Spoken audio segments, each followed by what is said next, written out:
this is your girl Renee, and today I'm going to try to get my peas out because these are ones that were growing on my windowsill and they are looking so good, you guys.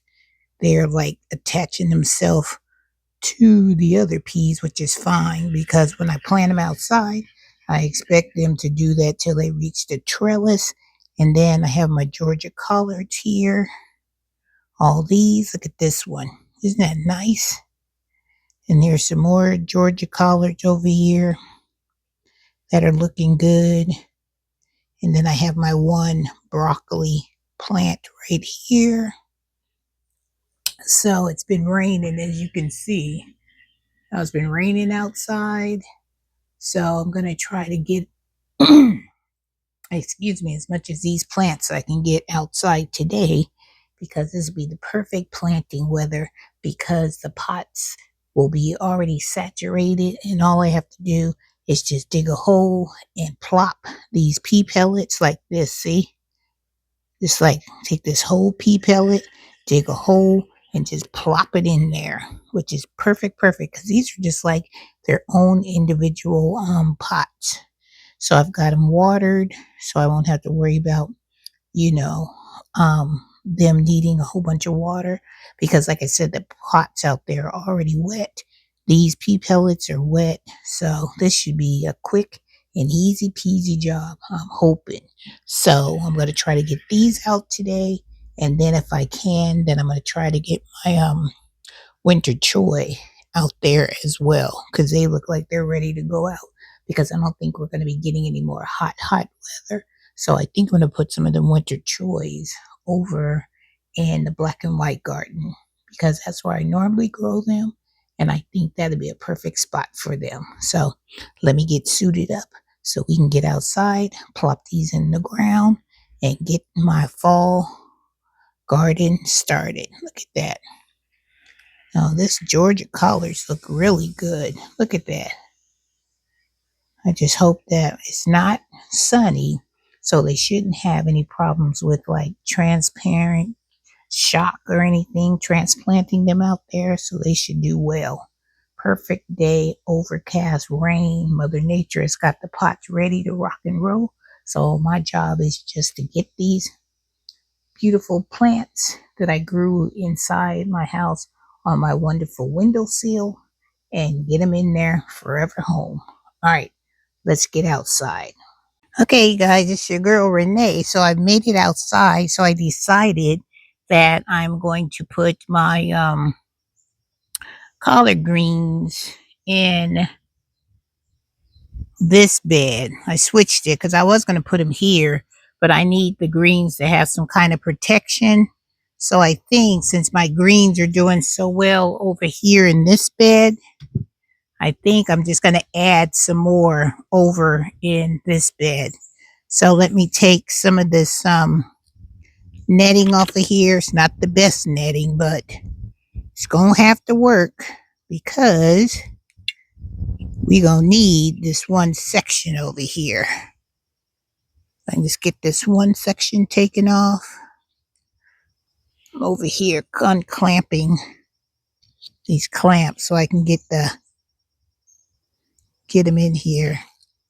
And I need to get some new netting. That's what I need because this one's been out here all summer, all winter, and it's been like used and abused, but it's keeping tails and stuff off of my greens. So this is what these greens are, and these are the Georgia collards here.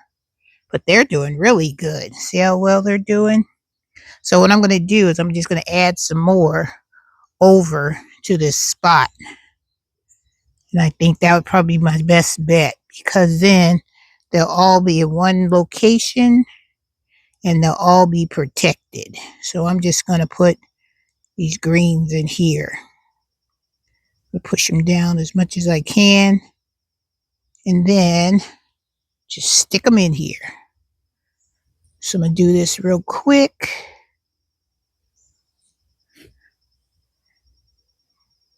Stick them in there. Cover them up. And then I'm going to try to put this netting stuff back on them because they're doing pretty good. I just got to make sure I come out here and keep them watered because that's my hardest thing in the fall time is keeping them watered. So I'm hoping I can keep up with that job. Stick one right here because you know these collards get big and I want to make sure.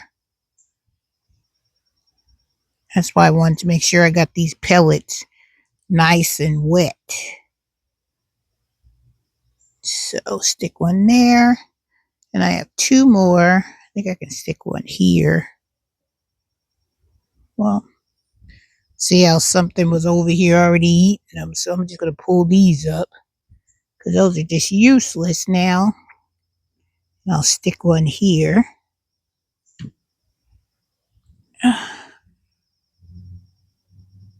And my Swiss chard, I got that one Swiss chard I'll show you in a minute. I got one more, I think. And I'll stick that one here.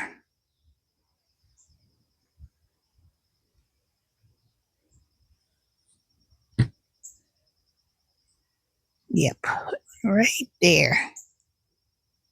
Cover it up good.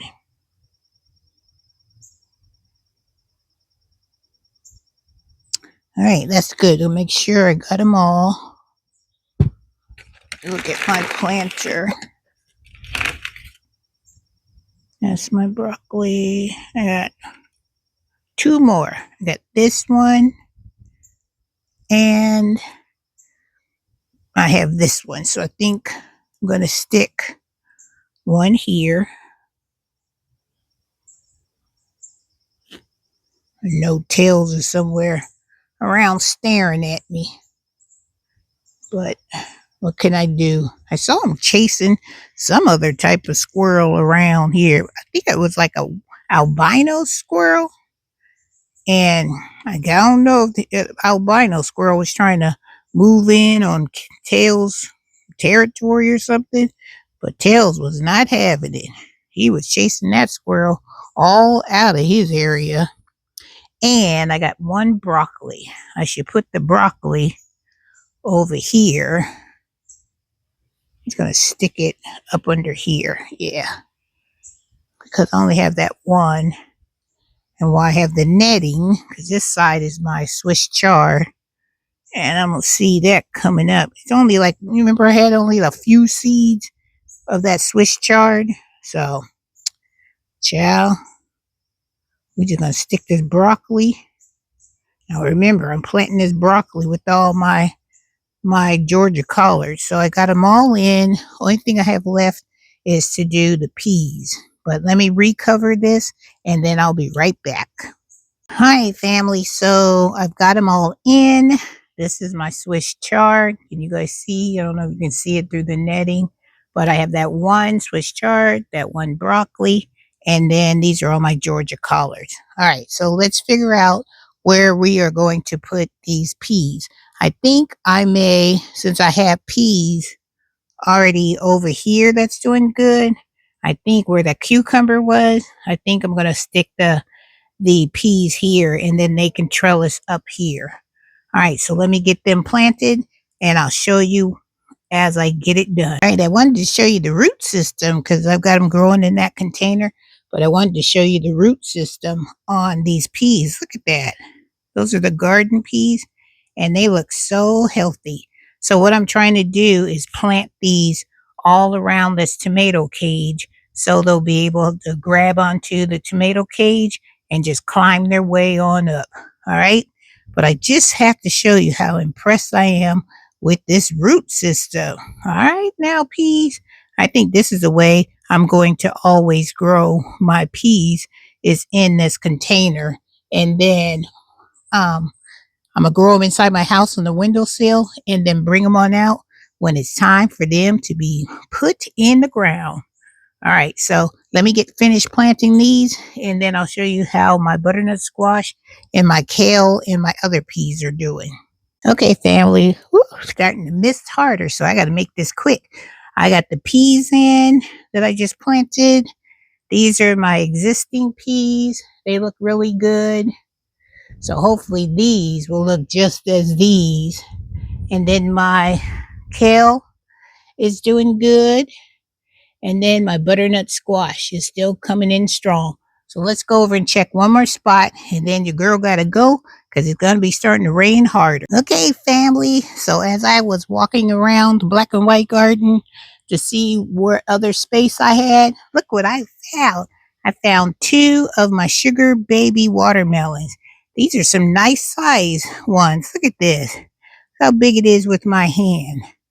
That's a nice size, and that's a nice size. So I'm going to clean these up, put them in the refrigerator, and woohoo! I'm so excited that I have two. This will be like my third sugar baby watermelon. All right, so let's get inside and let's get these cleaned up, and then I'll show you what they look like once they're all nice and clean. All right, you guys, so I have my sugar baby watermelons all washed and clean.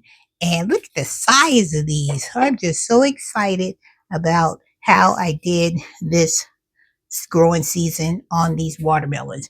Will I grow these watermelons again? I sure will. But I think next season, since I know that growing area is pretty good for watermelons, I'm going to try the bigger watermelons next time.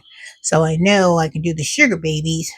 Now I want to try the big jumbo ones, the ones that you see in the grocery store, and the ones that I see you guys, especially you, David. I be watching you.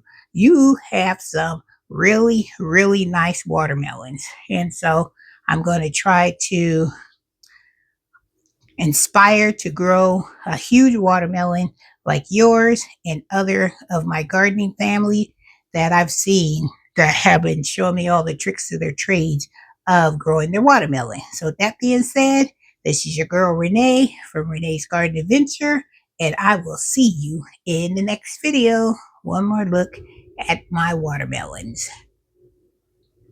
Woohoo! Good job.